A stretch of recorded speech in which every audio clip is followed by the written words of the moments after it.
Welcome to this explainer. Imagine, just for a second, a legendary time when the sun painted the snowy peaks of the Tian Shan Mountains in these brilliant golden hues, and the wind whispered across the vast open steppe. Well, today we're exploring a truly monumental story that was born right in that exact setting. We're talking about the Manas epic. And you know, this isn't just your standard tale of heroism. It is a profound, sprawling song of resistance, unity, and survival for the Kyrgyz tribes, and it's been passed down directly through the stormy heart of history. Okay, so here's our roadmap for today's explainer. 1. The Steppes Living Encyclopedia. 2. The Three Heroic Generations. 3. Legendary Characters and Symbols. 4. Bards of the Dream Realm. And 5. A Global Cultural Heritage. Let's dive right into part 1. The Steppes Living Encyclopedia. Over 500,000 lines of verse. Seriously, take a moment to wrap your head around that number. Over 500,000. To put that into perspective, if you started reciting that nonstop right now, you would literally be talking for weeks on end. Because of this, the Manas epic is officially recognized as the most voluminous oral epic in the entire world. It acts as a living, breathing encyclopedia of the steppe, capturing the absolute essence of a nomadic civilization's way of life in just breathtaking detail. Actually, to really grasp this mind-boggling scale, think about the ancient Greek Iliad and Odyssey. Now stack those on top of the monumental Indian Mahabharata. The Manas epic is vastly longer than all of them combined. There's simply no way around it. It's an unparalleled collection of storytelling that just towers over the literary world. And the craziest part? The whole shebang has been kept alive entirely through human memory. Which brings us to part 2, the Three Heroic Generations. So this is where the story gets really deep, because this epic isn't just about a single guy fighting battles, it's a sweeping, generational trilogy. We're talking unification, tragedy, revenge, and ultimately justice. The first cycle belongs to Manas himself. Born miraculously, Manas was this boy commander who supposedly spoke from the cradle, promising to save his people from Chinese and Kalmyk oppression. He's the unbeatable force who united the scattered Turkic tribes under one flag, but spoiler alert, his story ends in a brutal betrayal.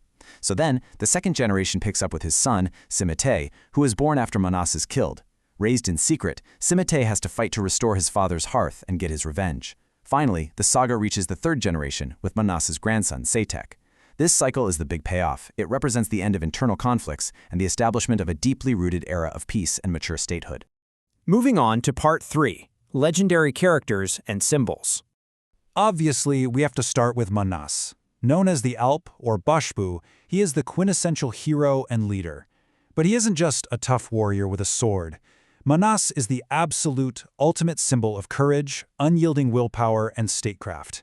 Think of him like a giant gravitational force that pulls fractured, scattered tribes into a single, cohesive nation.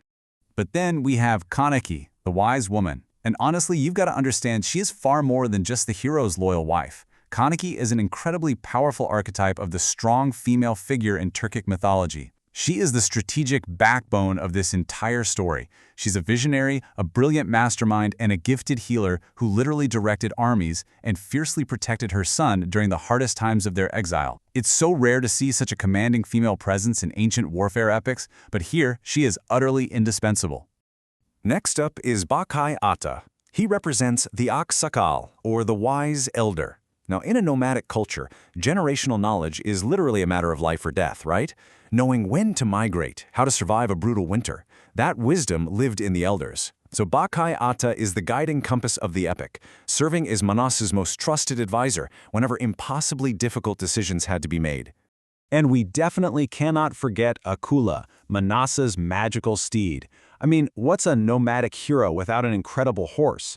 Akula is a true battlefield companion who deeply understands his master's feelings, and when the battle gets absolutely wild, this magnificent creature can even sprout wings and fly right over the chaos. Now, quick trivia question for you. If you look at the modern flag of Kyrgyzstan, what do you think those 40 rays surrounding the sun actually represent? It is so cool how ancient myths directly shape the national symbols we see today. Take a quick second to think about it. Got a guess?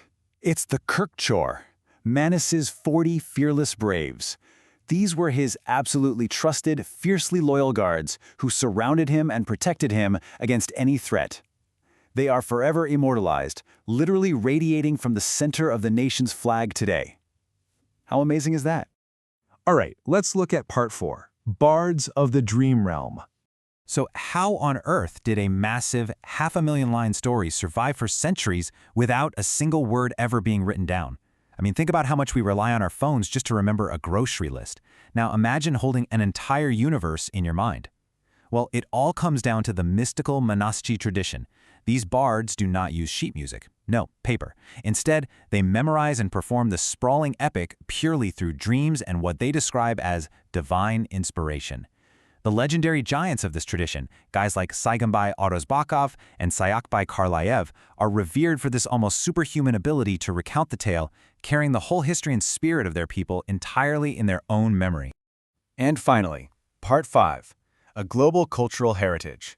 If you ever have the chance to travel to Central Asia, understanding Manas is basically the master key to unlocking the region's soul. And this isn't just local folklore either. The Manas epic, along with the unique Manaschi storytelling tradition, is officially protected on UNESCO's representative list of the intangible cultural heritage of humanity. It's a globally protected masterpiece, recognized as a crucial piece of our shared cultural DNA. Let's take a super quick virtual tour of where this epic lives today. Step 1 takes us to the Talas Valley. Here you'll find the Manas Ordo, which is this sacred complex housing a tomb that bears a really striking resemblance to classic Seljuk architecture. Step 2 takes us to Istiklal. You literally can't help but feel awe when you see this massive, stunning tectonic alpine lake. It serves as the geographical heart for a lot of the epic's most famous scenes. And Step 3 looks up at the towering, formidable Tian Shan Mountains, the grand physical stage that perfectly embodies the unyielding spirit of the steppe. But here's what I find super fascinating. Beyond the geography, the epic is basically a highly detailed practical manual for nomadic life. It's a survival guidebook disguised as a story. If you pay attention, it teaches you everything from how to perfectly set up a traditional felt yurt, known as a barazu, to the production of fermented mare's milk or a kumis. It is completely packed with ancient horsemanship techniques and extremely detailed hunting traditions. And it goes way deeper than just physical survival. It's the whole social blueprint. The epic acts as a guide to the traditional Kurul Tai or council meetings, showing us these early mechanisms of collective decision-making. It lays out the strict, sacred rules of steppe hospitality, where offering shelter to a traveler was a fundamental law of survival. It even details the highly structured rituals around deep mourning and grand celebratory feasts. Which leaves us with this one massive question to chew on. Considering the history, the geography, the laws, the culture. How does an oral tradition sustain an entire nation's identity for centuries without a single written word? It's a staggering testament to the resilience of storytelling and the absolute power of the human memory. I hope this leaves you as in awe as I am about what our minds are capable of, and maybe a bit eager to explore Central Asia for yourselves. Thanks so much for joining me for this explainer, and I'll see you on the next one.